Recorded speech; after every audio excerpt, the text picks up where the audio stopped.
Coming up on this week's episode of the Retro Hour podcast, how a Tamagotchi could be your ultimate party partner. Why you should be wearing floppy disks this season. And we get the inside story of Conker's Bad Fur Day. Hello and welcome to the Retro Hour podcast, episode number 179, your weekly dose of retro gaming and technology news with me, Dan Wood. Me, Ravi Abbott. And me, Joe Fox. And welcome to this week's show. Now, this is a podcast where we get our nostalgia on. Every week we reminisce about old school games. We talk about the goings-on in the world of retro. Chair dancing as well. Well, chair dancing for some reason. I was going along with it. It was exciting, isn't it? It was. Doing this show. It was. And also, we do events all around the world as well. And I do say all around the world because, admittedly, we'll be honest, the magic of podcasting, we are recording this before we actually go to Norway. But by the time this comes out, we will have been at Retro Spillmessen last weekend. And I'll be in Brazil. Yeah, so all over the place. But we were at an amazing retro gaming event, Retro Spillmessen, where we hosted 3 panels. Fingers crossed all the technology worked and we recorded it. We've got a decent track record these days of doing that. Yeah. So this week, we are going to bring you one of the panels that we did there, getting the story of Conker's Bad Fur Day. Now, you probably remember that game on the Nintendo 64. At first glance, it did look a bit like all of the other cutesy animal-based platform games that were around at the time until you actually played it. And it turned out that Conker was a little bit X-rated, quite mature in many ways, which a little disclaimer, if you have got young ones listening with you today, this might be a little bit more adult than a lot of our usual podcasts, but it is such an interesting story. The development of Conker's Bad Fur Day from Chris Marlow and Shawn, formerly of Rare, recorded live at Retro Spillmessen in Norway last weekend, and we'll be bringing you that on the show in around 15 minutes from now. Now, if you can't get enough Ravi Abbott, as if you're not busy enough doing the Retro Hour podcast, doing your 8-bit Amiga mix show thing that you do as well, you're also going to be on another podcast now as well with a good friend of ours. Now, we've actually got him on the line now. Let's cross over to sunny Atlanta in America and welcome Dr. Adam Spring to the show. Hello, Adam. Well, thank you very much, boys. And I must say, you did actually talk about me on episode number 1, so I feel like this is coming full circle. Yeah, that was a while ago, wasn't it? Absolutely. Well, Adam, I mean, we're obviously good mates as well, Adam, but you do a really good podcast called Remotely Interested that you've done for a few years now, actually. And we do have a bit of a crossover in terms of the things that we cover, but you're generally a bit more about, you cover a lot of like geek culture and science. It's quite a broad spectrum of things that you talk about in your show. Yeah, so there's synergy there because, as I've said to Ravi and yourself before, Dan, we come from the same well source of growing up in Britain at a time when micros and video game culture, we were just a bit spoilt, really, right? Yeah. I've had guests like John Matheson, who hardware designer of the Atari Jaguar, but at the same time now does a lot of stuff at NVIDIA. So we kind of talk about what people are doing now. Glenn Keller is a similar one as well. He did the Paula chip in the Amiga, now working on camera sensors for Foveon. And then, of course, did get AVGN as well. So talking to James Rolfe, that was kind of really cool. Yeah, and I think the cool thing about this podcast, because it's monthly, and basically I'm in England and you're in America, so you're getting loads of mad interviews. Like the latest one, we're doing a wrestling episode, right? Yeah, I'm actually editing that together as well at the moment, ironically enough. Yeah, so there's a wrestling school, and it turns out the trainer now is part of the company that's the main rival to WWE. A guy by the name of Tony Khan has invested $100 million into AEW, All Elite Wrestling, and Mike is involved. So I just happened to walk in his door one day and we started talking. Well, you've been doing this podcast solo for 4 years now, isn't it, Adam? You've been doing it a while. Started it in 2014, and as you guys know, doing it weekly is a very difficult thing. And I started to do that initially, and I tried to do that, and there's no way you can do that on your own. So over a period of time, it's evolved. It went from me and a guy by the name of Trevor. He then moved, and then I did it on my own. And over the years, it's kind of mixed it up. I've got sound bites in some of them, say, for instance, with James Rolfe. I've got also in there the producer of the Angry Video Game Nerd movie that's a friend of his. Kim Justice, as well, is also in there talking about him. And I can't remember who the other one is, but there's someone else in there as well, I think. Well, now you're going to be joined by Ravi as well every month. I know. I'm sorry. I'm not taking him away from you guys in any way, shape, or form. It's nice to have a break. Yeah, so it's nice having somebody to bounce off. When you're doing it on your own, you really do have to be inventive of like, it's just me talking. How do I make that interesting when I'm clearly talking to people as a listener, but when you're in the room and you're talking to yourself, it's like, am I really that good a company? Yeah, so if you folks want to check out this podcast, it's at www.remotely-interested.com, and it's also on most of the services that you'll find the Retro Hour. Yeah, absolutely. And I love the fact that Adam and me are like we're Atari Jaguar bros as well. You know, the only other guy I know who collects for the Atari Jaguar. So. Oh, absolutely. I absolutely love my Jaguar. At the moment, funny story actually, going back to wrestling, there's actually a wrestler in the US. A couple of them have got a YouTube channel. And I know the retro gaming store that he goes to, and I actually contacted them one day and I said, look, can you stop him talking about Atari Jaguar on YouTube because he's driving prices up? I haven't got a copy of Atari cards yet. It's his fault. I was like, here's my phone number. If he needs anything, let me know. It's not rare. Body slam him. Exactly. Thank you, Adam. Thank you very much, boys. So people want to check out that, where do they get the show from? It's www.remotely-interested.com. Or at that interested. I love the way he still did the www. Oh, of course. Ravi's old school through and through, isn't he? The three W's. World Wide Web. If you're really old school, http:// No, that's too insecure. It's going to be HTTPS. I was going to say, were you ever in a situation where you... too geeky. We've lost all the audience now. Yeah? That was a Chrome joke. I was going to say, have you ever been in a situation when you were in like school or uni or whatever, and you were that desperate you had to write down a website and use the whole like @freeserve.com. Come on. I remember back in the day, you'd often get listings they kind of like listings in magazines of they do these hot websites of the week, and you'd look and you'd like type them in. Oh, check that website out. And often it was like that. It was like about 20 subdomains, /, tildes, all kinds of things that you put in. Then it wouldn't work invariably. So I had a copy of Retro Gamer magazine I think it was about 9 years ago now, on holiday in Cyprus, and they had a part at the end of all these great, fantastic retro gaming websites. I was like, oh, fantastic. Couldn't get any of them to work. Other retro gaming fans out there somewhere on the internet. Now, actually, if you are, on your browser on your phone right now, you might have a look at our website as well, theretrohour.com. That will look quite similar to the remotely interested page because they're both made by you. Oh, yes. There is a little link there if you'd like to help support the Retro Hour podcast. Now, of course, this show comes out every week into our 4th year of doing the show now, but we couldn't have made it this far without your support. And any donation that we get, actually, there are lots of ways you can support this show. It's not just monetary. Often doing a little retweet or tagging your friends and stuff about Facebook or posts. a review on Apple Podcasts or, sharing on Facebook. It's really all helpful. Yeah, and the Apple one, actually, you mentioned that. That is kind of, it used to be the iTunes chart, but now, renaming it to the Apple Podcast chart. It is really where, that's kind of like, the top 40 of podcasts, isn't it? It's like the official chart. So, if you do help us out on there, leaving us a review or a 5-star rating, it gets a show in front of new people. That's really appreciated. So, any way you can get the word out there or just retweeting or reposting one of our social media posts or help, tag your mates in there. Join our community at Discord and chat with us. Absolutely. Or if you'd like to make a little donation into the running of the show as well, that really helps out, pay for all our server costs and distribution costs and everything too. And any amount that we get, of course, 100% goes back into the running of the podcast. And you can make a donation via PayPal, dead easy. The address is actually paypal@theretrohour.com, or we do have a little supporters link if you want to do it directly through our website at theretrohour.com. And any amount you donate will earn you a shout in a future episode in the very prestigious, there is no more prestigious high score table in the world of retro gaming. Joe knows that. I know this. Ravi knows it. Yep. We all know this. I know it.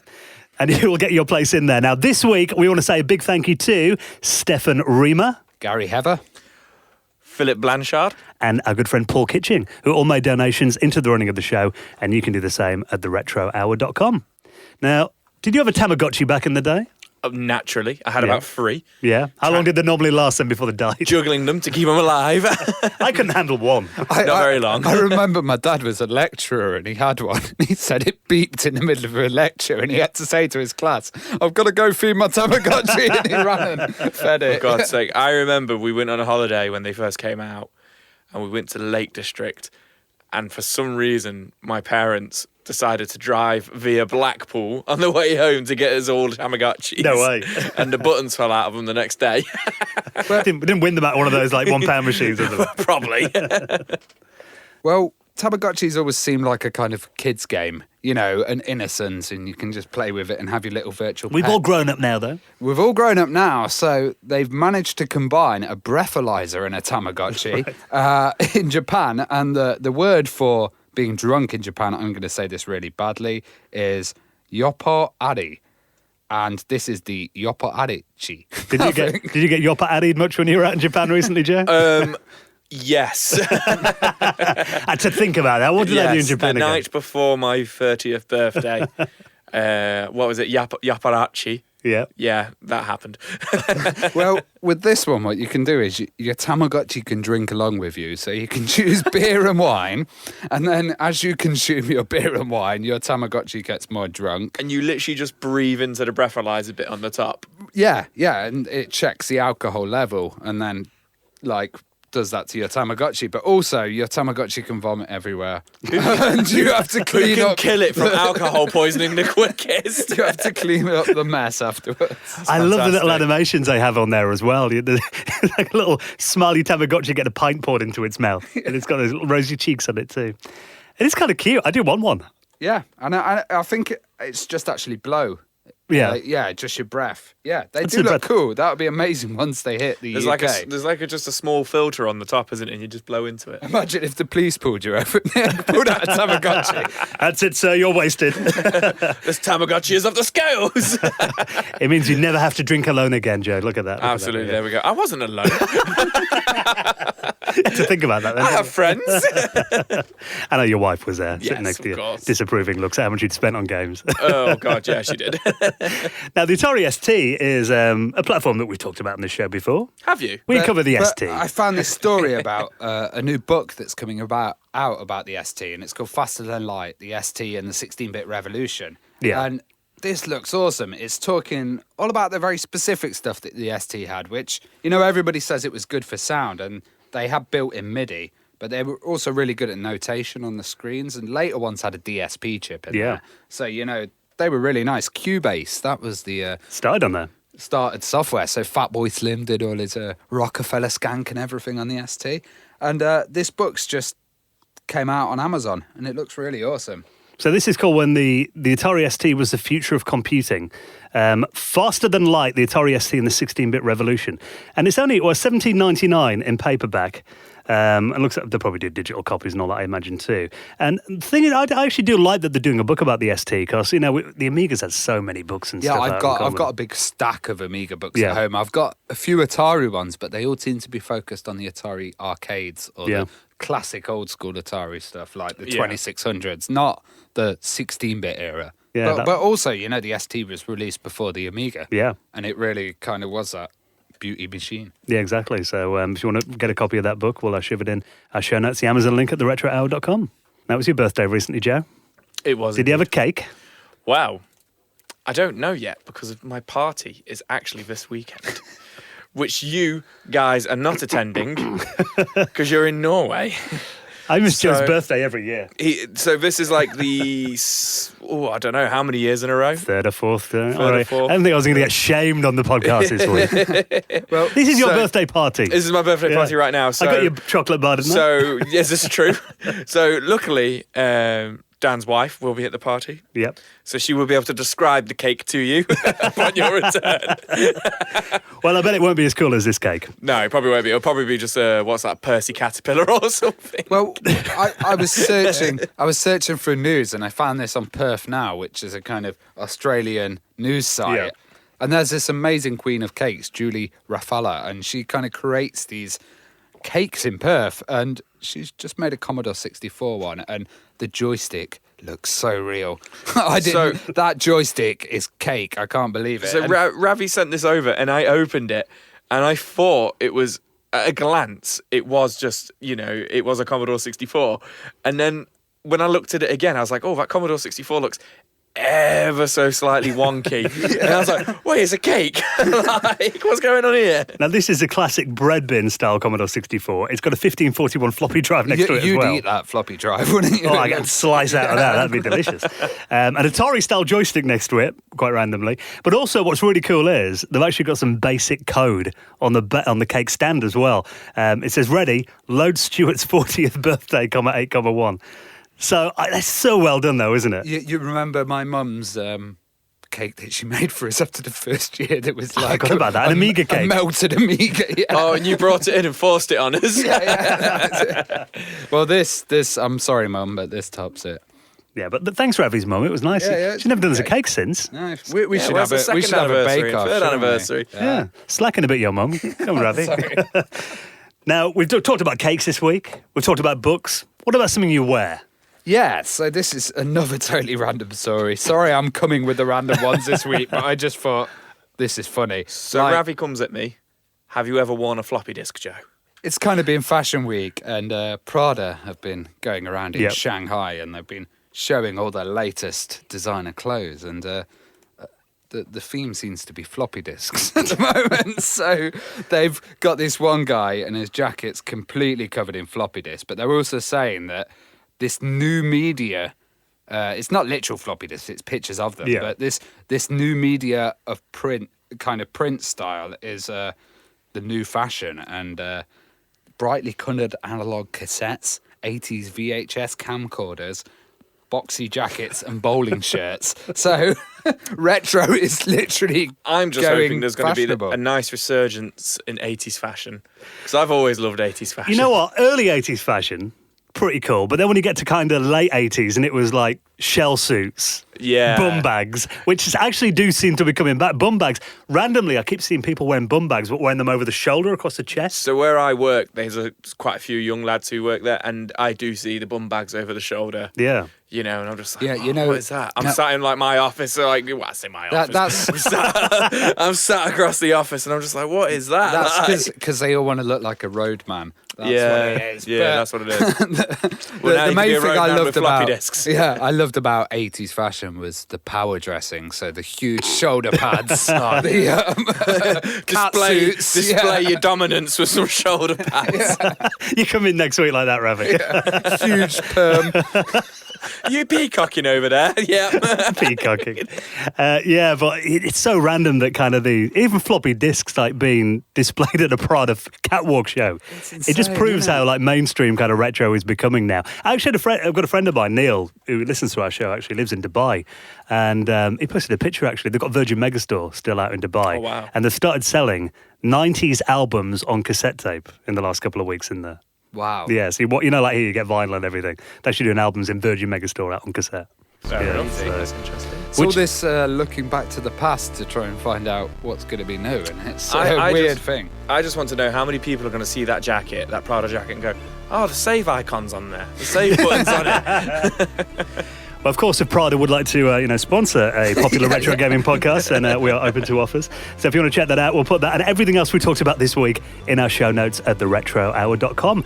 Right then, are you ready for the main bit? Recorded live at Retro Spillmessen in Norway last weekend. This is such a good one. Chris Marlow and Shawn Pyle, formerly of Rare, giving us the story of the legendary Conker's Bad Fur Day. Enjoy.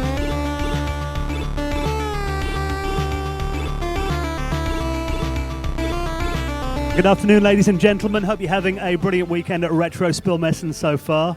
My name's Dan Wood. I'm Ravi Abbott. And we host a weekly retro gaming podcast from the UK called The Retro Hour. Now, you can get it from wherever you normally get your podcasts from, or our website, theretrohour.com.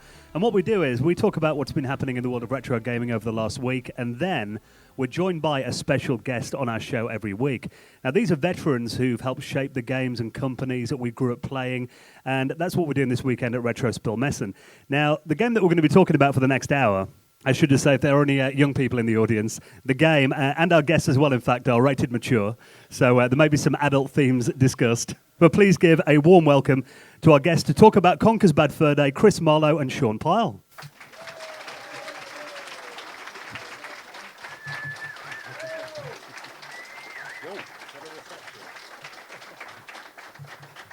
So we're going to start with some questions, and we'll have a Q&A afterwards. Now, let's talk about Conker, the character, because originally he was a character on Diddy Kong Racing. So what was the idea behind making his own game, and where did the character come from? Well, really, we'd started a game called 12 Tales, and that's where the character originally came from.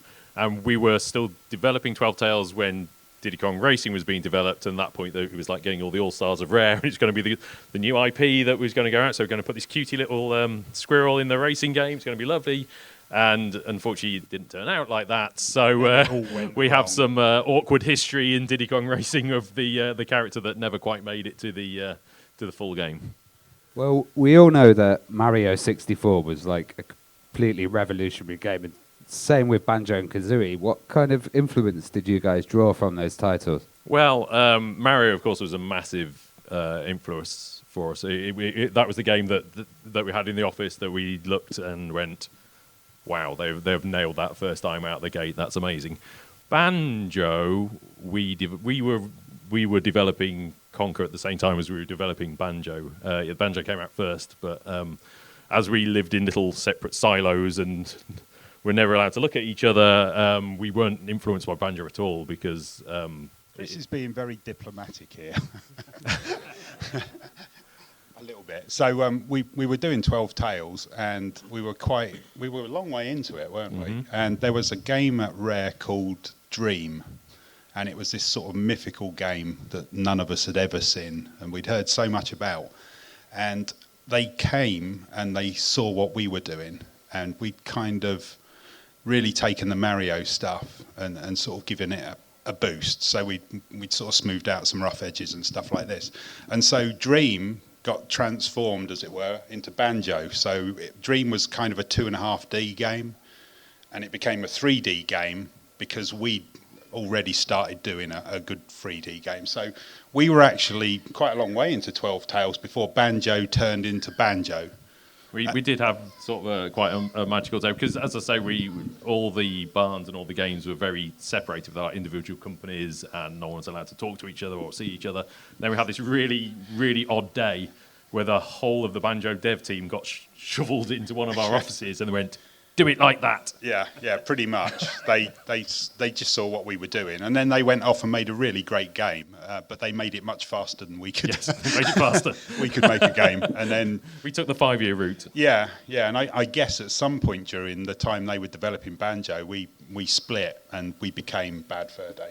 Well, it was quite a long development cycle, and originally being aimed at a kind of young audience, you also created a title which was called Conker's Pocket Tale as well. Yeah, well, not us, but Could you tell us about that game and the kind of where it came from?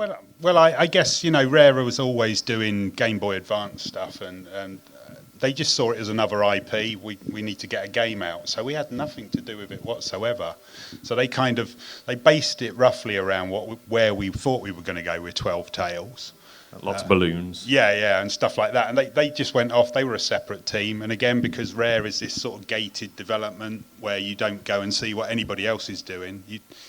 Yeah, we never saw it. It just played arrived. It was like just suddenly turned up. They went, it turned that's up. good. We went, oh, that's cool. We've changed what we're doing. Yeah, I want to change that around a bit. Yeah, and it's no longer relevant. But sorry. I mean, looking at that game, that was like a family-friendly game. And then obviously the main game that came out on the N64 was very mature-rated and adult-themed. What kind of inspired that decision to make him like a grown-up character in a game for adults? Well, it's interesting what you were saying in the other question about a long development. I always think of Conker as being both a long and a short development cycle for a Rare game, because although overall from the very start of it we spent 5 years on it, from the point it switched to being Conker's Bad Fur Day, it was only about 2.5 years from the thing. So we actually put it together quite quickly, but with a 2.5-year prototyping phase that we chucked away. And we threw, some of the basic mechanics were in there, but everything got thrown, almost every graphic, everything was completely redone from the start. And that was mostly from the fact that at the time it was hard to differentiate. We'd gone to E3 showing off 12 Tales, and we were just sort of surrounded by QT platformers, just everything. We knew Banjo was getting close to completion, and it was just everything. We needed something different. Chris wanted something different. Yeah, I guess we were going to fall under a sort of a Banjo clone, and we really needed to do something with a bit of edge. And we'd kind of had a bit of a trouble design-wise because Chris Seaver didn't do 12 Tales. And then Chris was handed the job of, see what you can do to redesign this. You've got, a couple of months. And we did the beehive. So you get the beehive, you take it back, the beehive shoots some guns out and kills everybody. And really, that was the key. Once we did that kind of edgy humour, the stampers just went, come back when you've done loads more of that. Yeah, we just want more of that. Yeah. Because we end up with the cutscene at the end and the idea of the guns coming out and all that kind of stuff. It was that edgy humour that they went, run with that, because that was quite funny. You made him laugh. And we'd watched a lot of South Park And that was kind of like, here we go. Yeah, unfortunately, well, I said, you go off and do more of that, and then you disappeared for 2 years and came back, and they went, well, this is what it is. What is this? Did you have some of the team coming from Killer Instinct as well? So would they have more of a kind of violent? Well, I say that. We carried across, there were 3 programmers that came from Killer Instinct, Mark Betteridge, Mike Currington, and Tony Wong. So they were kind of they were the seniors.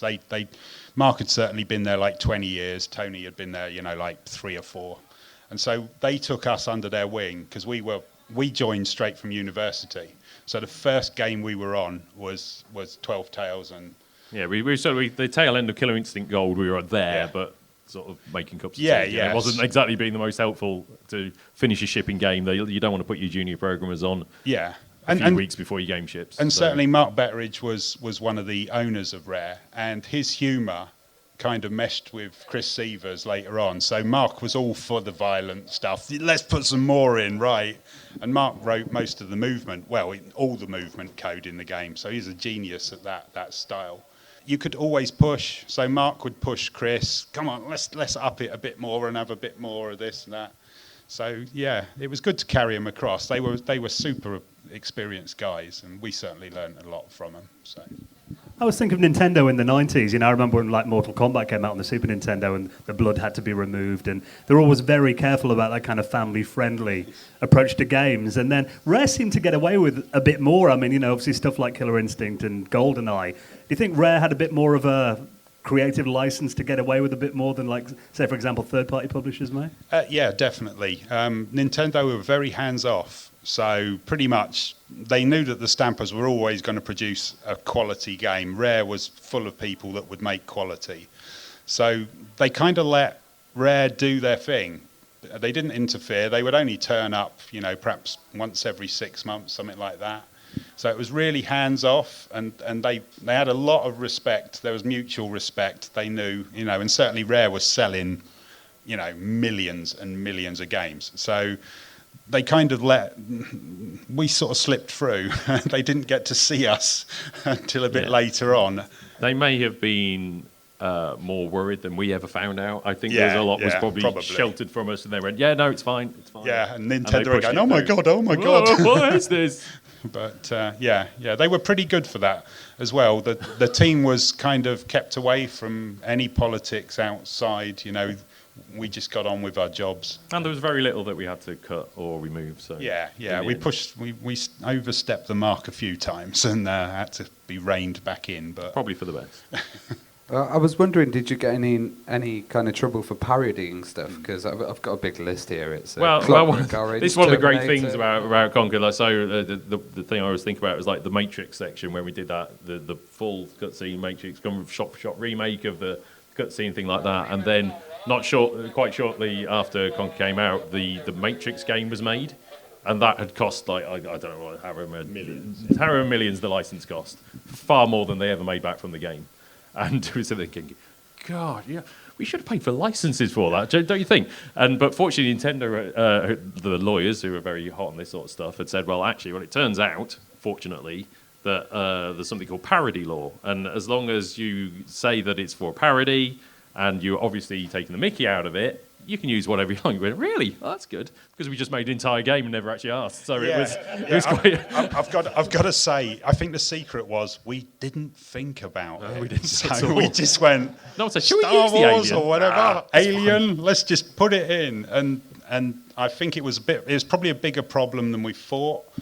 But it was just, look, you can't say that we're actually doing Alien or The Matrix. Well, The Matrix was pretty close, but we just didn't ask. So, and I think at the point that we released, because nobody came and sued, we got away with it. So. And also, once again, South Park was doing that sort of stuff as well. But I think also, I'm not sure you get away with it quite so easily today because everyone's a bit more on it. Whereas back at the time, probably most of the movies you didn't know what a video game was. And they're not exactly keeping a close eye on it. I think that's why Microsoft didn't want to do our sequel, is the truth, because Microsoft really were afraid that people were going to come after us. And it's so difficult now with licensing. So I think that's part of the reason we've not made a sequel, or it wasn't made. And talking about that mature content in the game, though, even though it was like, full of like that kind of stuff. It was still very cartoony, though, as well. I mean, that was kind of a contrast that kind of stood out, I think. Immature, yeah, you can say it. It's fine. It's fine. And schoolboy humour. Schoolboy humour, yeah, that's exactly. You know, it was never, nothing was ever meant to be offensive, or it was just people having a laugh, and it was quite a sort of, it was that kind of school ground atmosphere, a little bit of friends all making a game together, and we did stuff that made us laugh, and stuff that Chris and Robin and we were all the same age, and we just all shared a similar sense of humour. I mean, the rule of thumb is, you know, if it made you giggle, then the chance I would stay in. Yeah, some of it, you know, it would just turn up, some of the ideas, and you just go, oh my God, yeah, yeah, let's do it.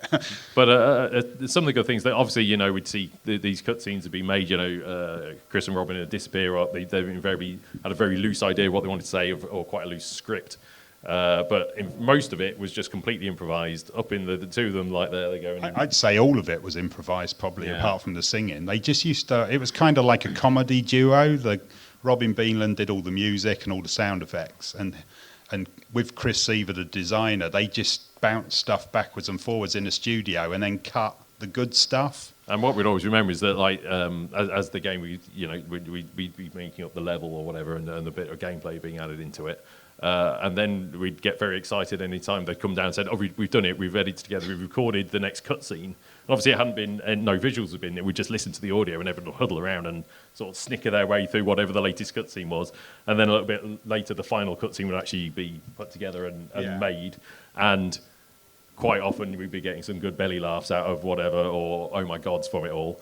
And then obviously, you know, over 2.5 years of making it, we'd see the cutscene over and over and over again. But quite a lot of them, even like 2 years later, you'd have a little snicker when you see it and go, oh yeah, that's funny, isn't it? Yeah, because sometimes the audio would drive the gameplay. I kind of was spoilt a little bit because I was the guy that sort of stitched all this stuff together. So I would sit with Chris Seaver and just make notes and notes. What we're going to do with this section? How's it going to work?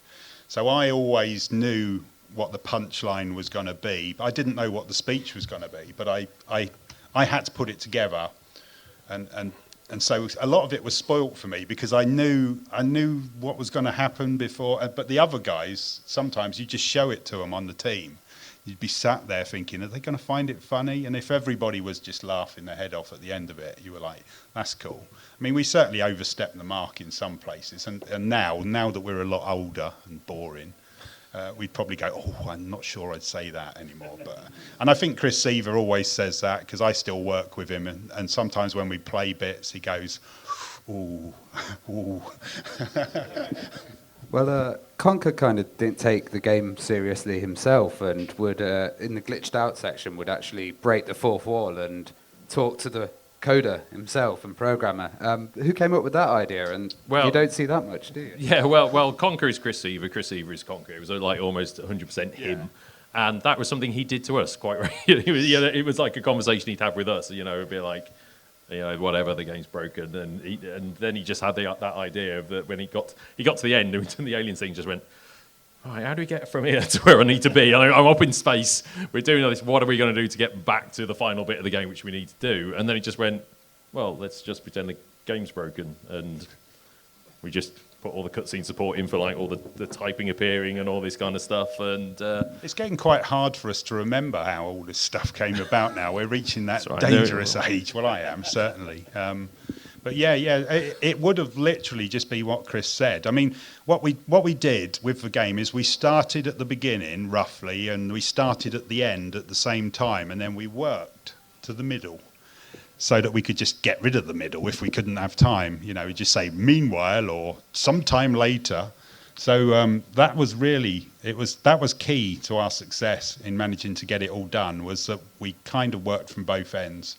Yeah, there were a few levels that never made it in. And lots of stuff that would have been really cool. Chris just goes, right, okay, that level's gone, We're no longer going to inflate the pig with the bellows, it's fine, that's just going to go. And we didn't mind. Yeah, but Chris has just got an endless imagination. Chris Seaver, it's like, honestly, it's just like joke after joke with this sort of thing, and he could basically done anything. And an encyclopedic knowledge of movies. Yeah, he's got a photographic memory for movies. So he'll watch a movie. So a lot of the parodies, Chris had just watched the film. So he'd watched The Matrix on Wednesday, came in on Thursday and said, right, let's do The Matrix. Okay, it's a whole film, yeah, well, let's just do it. Then he'd rough out an idea for, what sort of gameplay was involved. But when it came to the cutscenes, he could sit and dictate what he'd seen, at the cinema. Or he'd say something like, okay, that scene in Alien where they're walking down that corridor and the sound of the wind like this. I want it to sound like that. Yeah. So he could then get the DVD out and goes, oh, that's what's in his head. Yeah, and he still does that. He'll say to me, because I work with him, he'll say, I need it to sound like, the bit in Alien when all the alien drops down from the ceiling and the chains are rattling, like that. And I'm like, okay, right, go and get the film. Okay, sounds just like that. Well, did you have any previous voice acting experience? I don't think. Well, Chris did. Chris had been in Star Fox, wasn't he, as the Toad guy? Yeah. What's his name?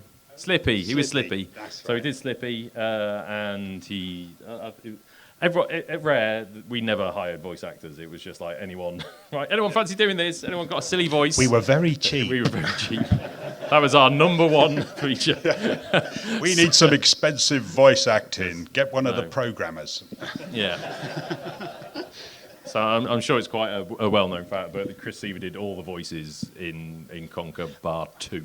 I think what it is Chris Seaver's from Liverpool, so anybody who knows the Liverpool accent, I can't do it, but it's quite distinct. But Chris doesn't sound like he's from Liverpool anymore. I think he's good at changing his voice. And so the way he used to demonstrate some of the gameplay is he'd come in and do it. He'll quite literally bouncing up and down the corridors and doing the voices. And it's kind of just a natural thing. He's really good at accents. And so because we could pitch them all up and down and we could fiddle around with them, you could make him sound like everybody. I think it just started off at the beginning because he was cheap. And I think the idea would be that he'd probably do the voice of Conker. But to end up doing everything, I mean, it's unbelievable, apart from Berry, which is the single I think he enjoys doing ladies' voices as well, but Berry was the one that we wanted it to sound properly feminine as opposed to, ooh, matey. Yeah. Well, what were some of your favourite phrases, and were they any that were cut? Oh God, Conker's so quotable. Now that's what I call a bowel movement, I suppose, is probably should be mine. Shawn? I like the one jetpacks and butlers because that means probably nothing to anybody outside of the team. So there's a lot of in-jokes in there because we used to have this thing, we used to have a bonus system at Rare. So you'd finish a game and when it sold, a certain percentage of the money would go to the team. And we went to a meeting once and one of the big teams, I don't know whether it was Donkey Kong 64 or Star Fox, a lot of bonus had been paid out. And it was kind of, if you lads work really hard, you can buy a nice car and a house. And we sort of came out. And I think one of the other teams, there was a guy called, it's gone. But there was a designer and he basically went jetpacks and butlers for everyone, kind of as a joke. And Chris picked it up and went, that's going in. Because we all know what it means. Basically, work today, jam tomorrow. Yeah, we arrived a bit late for the big bonuses at Rare, unfortunately. But because you always used to know when the bonuses had been paid because one day suddenly a big lorry would turn up and Lamborghinis and Ferraris would all come out of it and we go, oh yeah, okay, the bonuses have been paid. Yeah, I'll just get back to work. Yeah, I think the record. I think something like 5 Porsches turned up after one team had finished, and we were like driving these crappy old. These rubbish old cars and stuff. But it's good motivation, though. yeah, it is. But then when you find out years later that everybody had bought them on hire purchase, and they all went back as the second they got married, it was kind of that made me feel a bit better. So, well, could you give us a verse? Oh, the Great Mighty Pooh. Does anyone want the Great Mighty Pooh? No? Me. I am the Great Mighty Pooh, and I'm going to throw my dish at you. A huge supply of tish comes from my chocolate starfish. How about some scat, you little twat?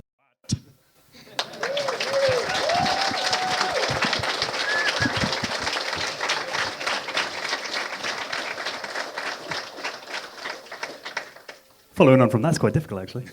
But I mean, obviously there was so much in the game, graphics, the tracks, the samples, and everything as well. I mean, is that why, obviously, you went up to a 64 megabyte cart? I mean, that must have, added to the expense as well. I mean, when was that decision made? I think what happened is one of the programmers said I can do MP3 encoding, so we could compress the speech small enough to get it on a cartridge. So from that point on, we said, right, everything's going to have speech in the game because it's really expensive to do. And it just grew and grew and grew. And we literally squeezed everything to death to try and fit it in.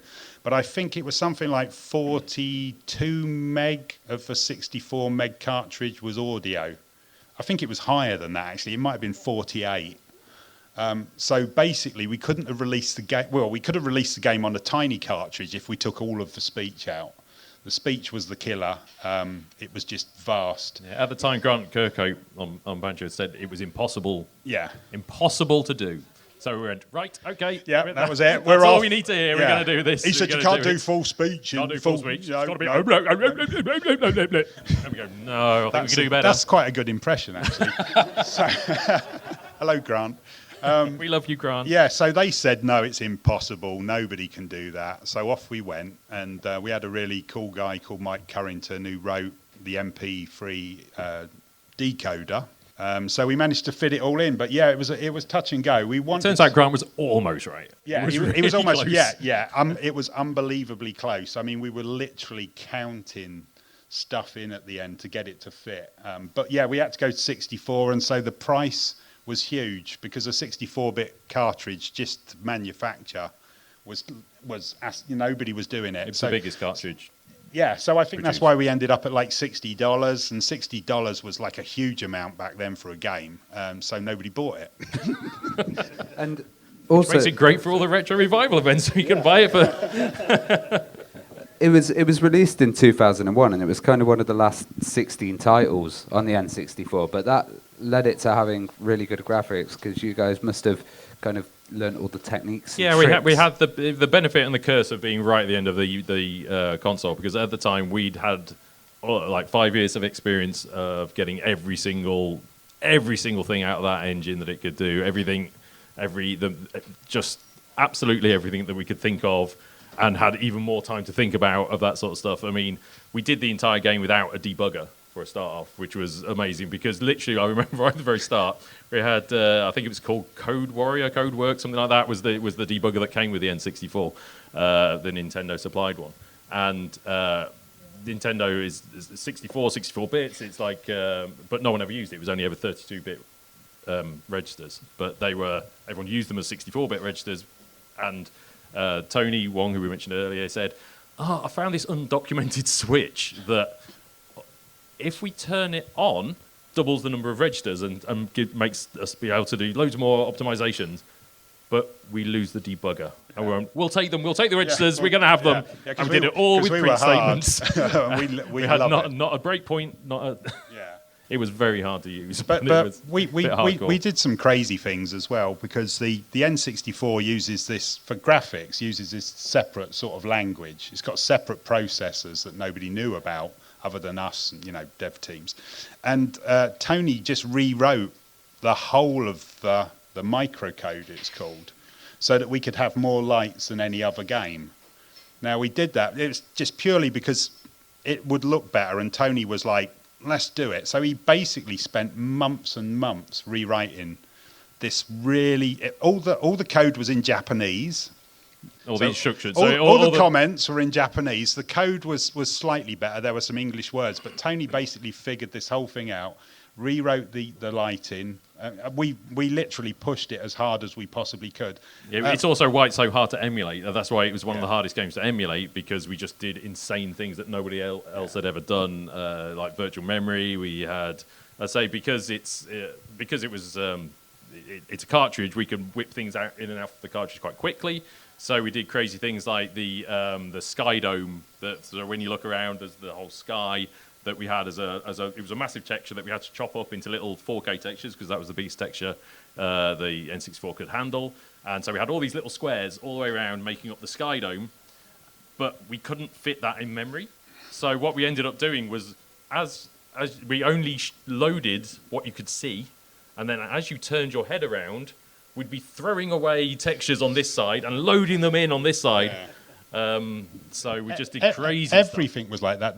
The biggest hurdle we had was that we only had 2 meg of memory. Now, anybody who's into their tech now will just go, what? A single picture. Well, you couldn't even hold that in the whole of it. So we were really, really constrained by this fact. So everything we did was about how can we get this in, do its thing, get it out, get it in, do its thing, get it out. So like all the animations in the game, when we do an animation, we load it off the cartridge at some point, then we use it, then we throw it away because we need that memory. So we got this massive system going on in the background that's doing all this housekeeping. Yeah, we ended up having, because there was only so much in the memory map in this 4 meg of memory that we could use.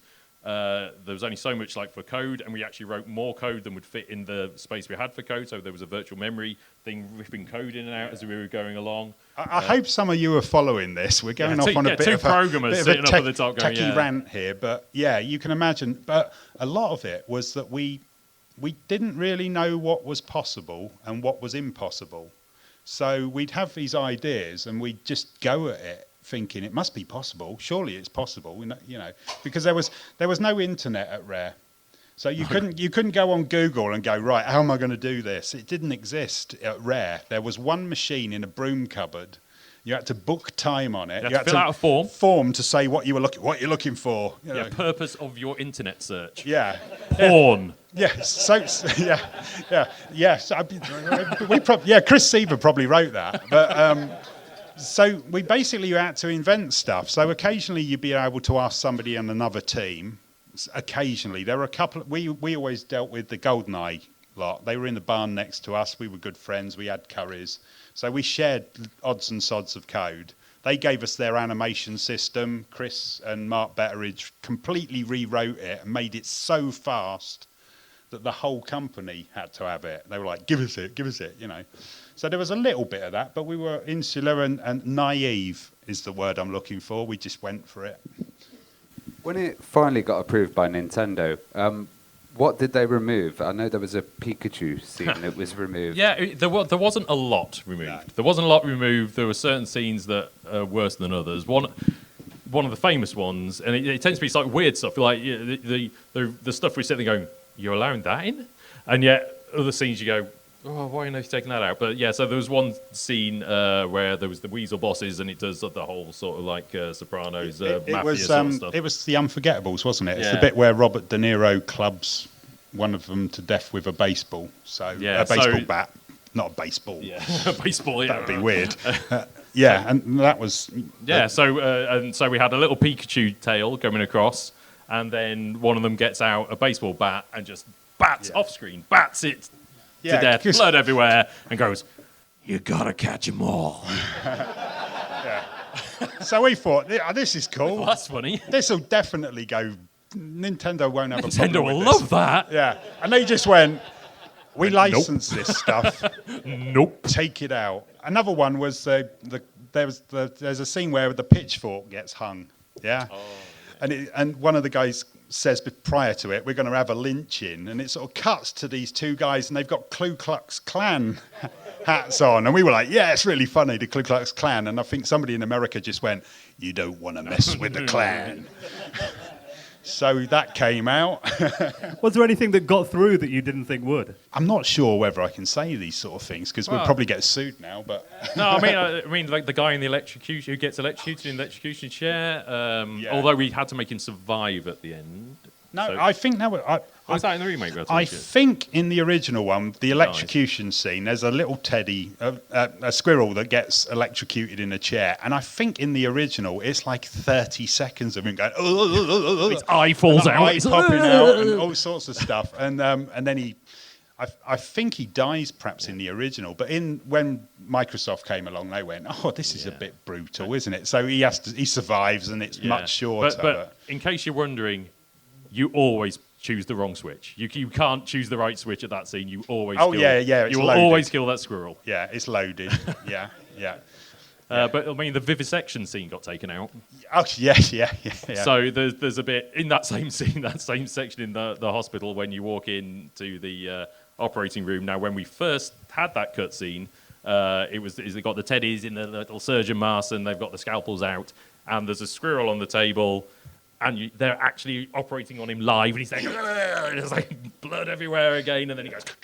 And they went, maybe that's a bit too much. So that's when it got changed to the completely weird, just the random scene of them going, what would intelligent people do? As if it was like offset on a movie set. You wandered into it, get into character, and that sort of stuff. So there was probably a lot of stuff cut along the way that I just can't remember, where we'd put it in, and then even people on the team would get offended by it or something. And I mean, to tell you the honest truth, I can't think of Chris removing something because somebody on the team would be offended by it. It just go, grow up. Yeah.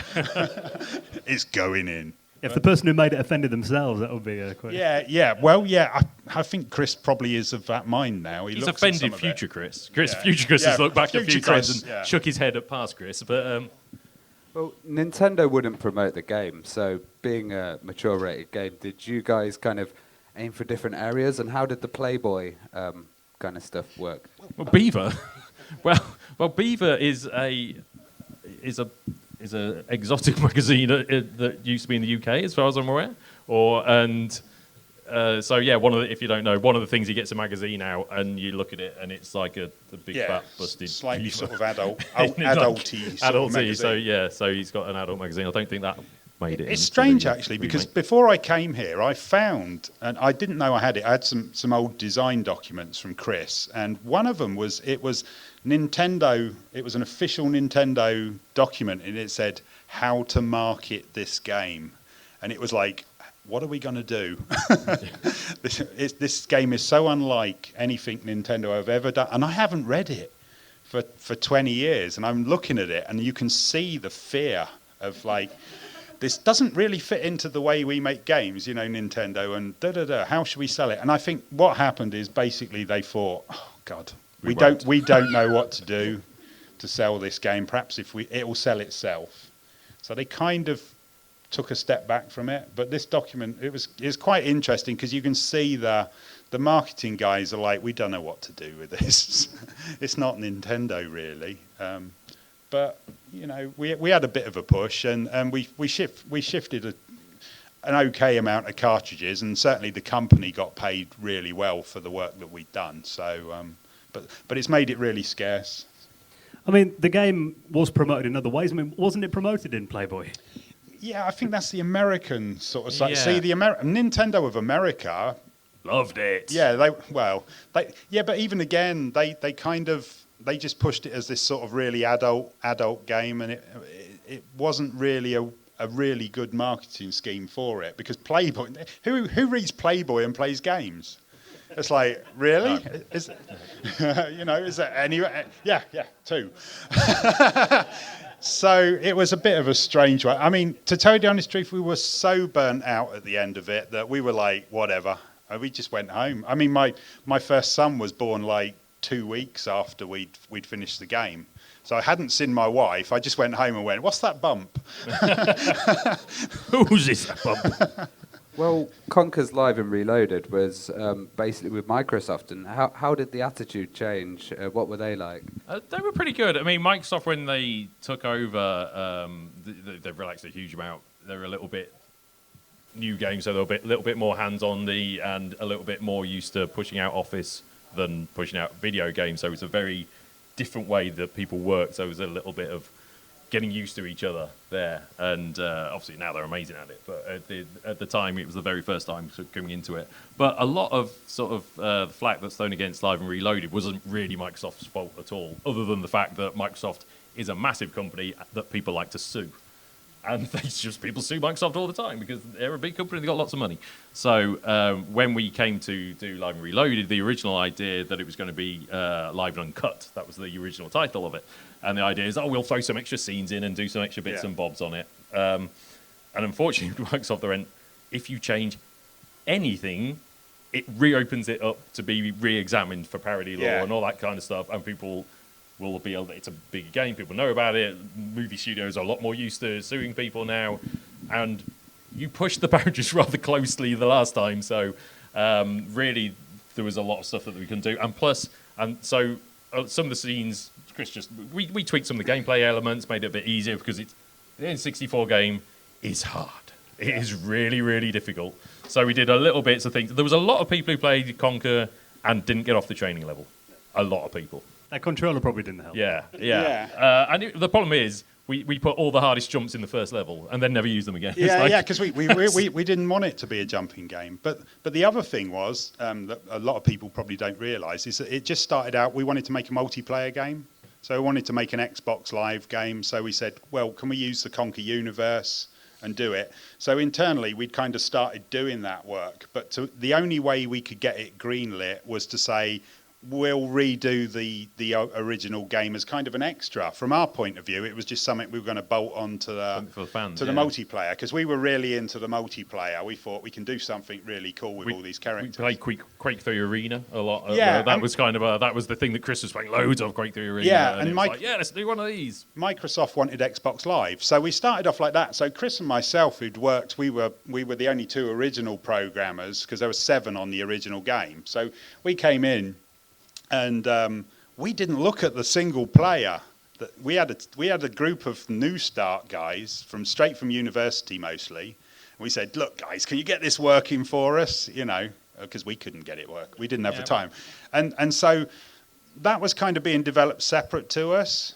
We were upstairs doing multiplayer, and they're downstairs doing the remake of Conker. And then Microsoft were they started to get a bit more touchy-feely, like, can we see what's going on? They were certainly unlike Nintendo, but they were still good guys. They were all gamers. The original Xbox guys, Ed Freeze and all the rest, they were gamers. They were people you could talk to, and they knew their history of what was going on. It was Chris and Tim who said it has to have the single player. We can't just do the reloaded bit. Yeah. And then there was just a couple of Xbox rules that meant that they couldn't release the game if it had certain words. So we had to add a few more, but it's not many. It's actually not many. Yeah, because I was listening to Live and Reloaded, and everybody's going, "Oh, you removed all the swearing," and there's plenty of cursing in there. There's certain words that you can't put in Microsoft, the games without them going to an 18. Plus, also, what had happened is all the rating stuff had kicked in. In 2000, it wasn't a big thing, but certainly there was starting to be a backlash against, rude stuff in games and violence and whatever. So Microsoft, they probably hinted at us, but I think the ultimate decision came down to Chris Seaver and the management at Rare, who said, look, we don't want to go to be an 18 game. Yeah, there was, I think also one of the most obvious ones where there's been added stuff was the Great Mighty Pooh song, where there was extra words beeped out. So it's quite up in your face as a place that was changed. The rest is actually quite subtle, and not a lot being added. But it was on the subtitles as well. Yeah, it was on the subtitles, so we had to beep out the subtitles as well. But yeah, even for the N60, I think it was on the N64 one where there was stuff that we pushed back a few times on stuff. Well, Chris Seaver would have pushed back a few times on stuff, and they literally said, if you keep that in the game, it can only be sold in sex shops. Okay, that might restrict our audience a touch. Yeah, it's like that was it. But Microsoft weren't the bad guys in it. It would have come down to a mutual thing, and sometimes, with the best will in the world, you've got to bend, to get the game out. And certainly we play it now, and I think it's funnier. It's just like, I know what he's saying under there. It's not difficult, is it? It's like. Well, do you think Conker's Bad Fur Day would be published today if it was a new game? I think if it hadn't existed before, and we just invented this new game called Conker's Bad Fur Day, we would be sued to hell. Yeah, we wouldn't stand a chance. It costs like billions of dollars. It's like, you want the Matrix, right? That's like 50 billion, and you want the whatever Alien, that's 20 million. Microsoft to go, guys, look, we spent all our money. And the humour is a little bit childish, so it's a little bit immature, and maybe the people have matured a little bit more of that. I mean, it's still funny, but I think it came out at the perfect time. It was out of nowhere. It was this magic little thing that appeared that was completely different to anything else, and that's really nice to have as part of your history, that it's something that you've been involved in and that was just a magic thing of its time. One of the best things that happens to me is I now go. I remember the reviews we got for the game, and they were pretty brutal from the UK press. We got some really terrible low scores, yeah. And now I read 6 out of 10. No, but now I look at it. Yeah, 6 out of 10, 4 out of 10, whatever. You know, they were kind of mediocre. But now we're getting like 10 out of 10, 9 out of 10, where they go back 20 years ago, the greatest game ever made about a squirrel. 10 out of 10. It's like, you gave us 4 out of 10. I remember you. And if I ever see you, I'm going to remind you of that fact. Well, we have got a few minutes. If we have any questions, just put your hand up and we'll run over with a microphone. Yeah, we've got a few. Hello again. I was just wondering, like a question idea. Like, there's like many crossover games like Marlow vs. Capcom, Super Smash Brothers. Do you think it's like a good idea to put like Conker along with a character like Duke Nukem? I'd like Capcom versus Rare. I could see it. I'd love it. But they tend to be for other studios to do and not for us. It wouldn't be the sort of thing that Rare would do, I imagine. But I'll say, once again, Banjo and Smash is the best example I can think of. I couldn't think of a better, other than Conker, obviously, in Smash, a way of like combining those things. I mean, the Killer Instinct got remade just recently, and that was great. And certainly got Battletoads came into that. And that's what we like to do. We like to drop little things. You know, even in like Sea of Thieves, we have lots of Rare heritage that we pull back into the game, and we've just literally released the Halo set on Sea of Thieves. So just pull things down. That's kind of how we like to pay homage to the. And Conker's kind of a niche thing as well. It's a cult game. It's got a lot of fans and the rest of it, but it's just between you and us. Yeah, pretty much. But as a major IP, I think people probably think it's higher than it actually was, you know, or that people would get it. And I don't know. We get a lot of people now that go, I only played it like 6 months ago. This is great. Yeah. You know, that's really nice. That makes you feel really good. Perhaps we did something special. Yeah, it's lovely to know that any time when a fan comes up and just said, yeah, I played it, you know, whether it was 6 months ago or, you know, when they were 7. It's a mature rated game, everybody. Yeah. 7 was not the time to play. We're going to have to hunt you down. But it's just fantastic for someone to come up and say, you know, it had an impact on me. It's one of my favourite games, and it's nice to be a part of that. Yeah, I mean, we're immensely proud of it. You know, I work with Chris Seaver every day, and we still talk about it. We're very fond of it. You know, he comes up with ideas that could make another Conker game, you know, anytime. But does it really warrant it? So we're kind of happy that he's kind of the thing we made. I think we'd be quite upset if somebody else made it. If I tell the truth, you know, we want to make it. If anybody's going to make it, it's us. It's always hard, that sort of sequel game, when you sit there going, it's always going to be compared to the I wouldn't have original done that. We'd have done it better than that. That's not my sequel. # not my sequel. We've got another question. Sorry. Just down here. I think we need to shorten down the answer to Okay. get through. We've got another couple of hours, yeah? Yeah. We've got the whole day, you know. You would if you give us a chance. You say you want to focus on new IPs.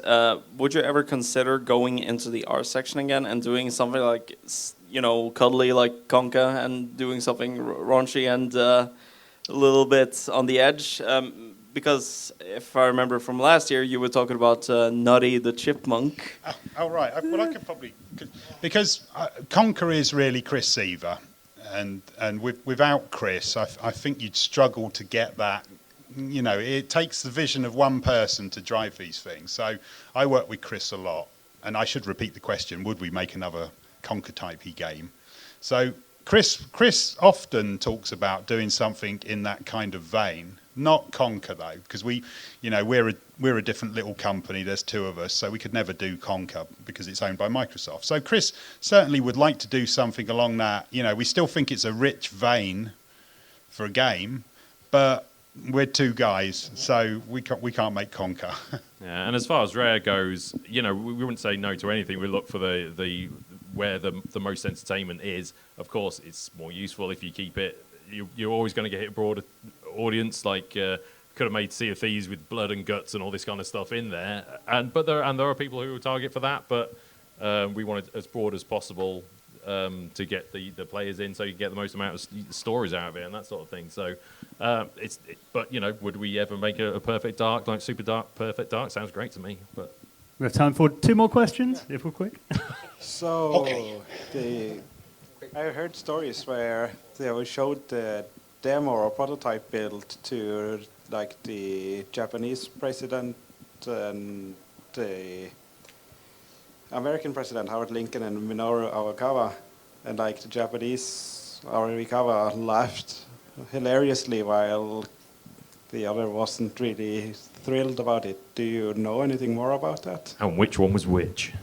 I don't know this story. I don't know. I mean, humour's a strange one. Conker is very much a British game.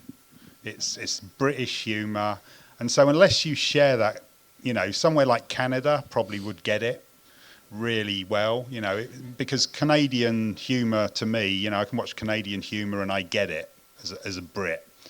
But America, it's completely different. They don't really get satire that well. It's just not something that's delivered in their comedy system. So a lot of people didn't really get Conker in America, and I think it's probably the same everywhere. I don't know what the humour is like here. I'd like to think you've got that kind of sort of quirky stuff, because American humour to me does nothing. But in a similar vein, although I'm not sure about that meeting, we did have Steve Ballmer at the time, who was vice president of Microsoft. He'd just flown to see the Russian president, and on his way back, he popped into Rare, and we all came in on a Saturday to sort of show him around the studio. And he sat down, and we had to just show him a bit of Conker just before it came out, and we were showing him the Saving Private Ryan beach run-up cutscene. So I just sat there like that, and he was laughing his head off at the end of it. Just absolutely killing him. It just went, how are we gonna sell that? Yeah. And he's just killing himself. Yeah. So it's not cut and dry. It's certainly, but perhaps the Japanese humour is slightly more European, than American style. But each to their own. One more. I have a question. In this game, it starts out with you with a hangover, right? And you fight a giant poo. So it's a lot in this game. So I wonder, was some of this working with the game somewhat disturbing? Was it something that you find that we don't do that? Now we're crossing a line. Okay, what's the game? I suppose that question is, did the game disturb us? Oh yeah, definitely. We were disturbed to begin with, to be fair. Yeah. I think there were a couple of people on the team that were probably a little bit more sort of religious and a little bit more straight-laced than we were, and I think we probably offended them a bit, but they just kept quiet and got on with their work. Whereas the rest of us, it was... We all had a very similar sense of humour, which helped. And we were all sort of in our late 20s, mid to late 20s, and South Park was such a big thing, and we all just used to sit after we'd worked all day, we'd watch South Park at 11 o'clock at night or something, watch an episode. And that was quite good. That sort of gave us the view, well, you can get away with just about anything. If they can do it, so can we. Yeah, so, but I don't... We just all shared a similar sort of humour. We were lucky. It was just a really good team, and that was it. You couldn't wish for better people to work with, really. So I miss a lot of them. Well, guys, I think we could easily do another hour or two with you guys and get more stories. It's been amazing. Book 2 hours next time. Well, we have reached the end of our time, but thank you so much for sharing your stories. Please give a big thank you to Chris and Shawn.